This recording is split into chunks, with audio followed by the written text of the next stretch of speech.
So the first time I spanked somebody, I was probably about 24.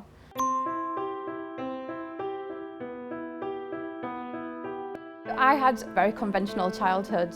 I went to a good girls' school, got A grades, went on to university to study literature, and then when I came to London to work in the media, I was an unpaid intern and had to find some way of generating revenue to get me through.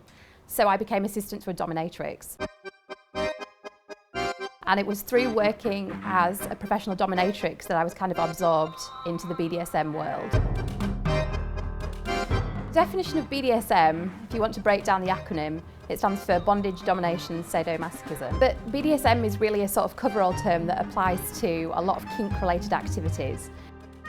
I had no personal interest up to that point in spanking or anything kinky, and it was interesting that when I was doing the work, I was not particularly turned on by what I did either. It took me to meet a particularly hot client to finally kind of understand it and to really kind of feel the spark from it. When I finally got to make journalism pay, I gave up. Some people say that watching porn can't be a feminist act. It's been a myth for so many years that women are not visually turned on by pornography. So the more we can do to counter that, which as women, that's by viewing porn, buying it, encouraging other people to make the kind of porn that we want to watch, all of that contributes positively to feminism. Lads magazines certainly don't cause rape, and neither does porn. Porn has the potential to be hugely subversive. I think the main problem with porn at the minute is that the mass market stuff, the stuff that most of us consume on a regular basis, is just of a really poor quality. So there are some problems with the pornography industry, but we didn't just stop wearing trainers because we discovered they were made in sweatshops. It would fit us all much better if we decided to look at the pornography industry, what was wrong with it, what might improve it, and to set about making those changes.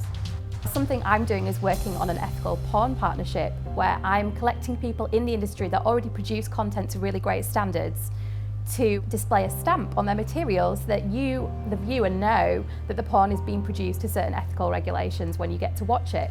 But we will also need the consumers to come forward and say, hey, we want to know more about how this is being produced. We care about where our product comes from, just like people have done with fair trade sugar and with clothes.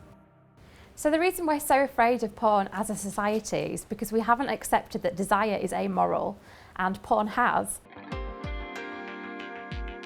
What porn does is it throws back at us all our deepest, darkest sexual fantasies.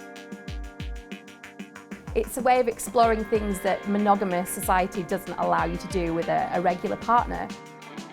I don't understand why the age for pornography is 18. It should be 16 as far as I'm concerned, just like the age of sexual consent. The question I want asked is porn really bad for us?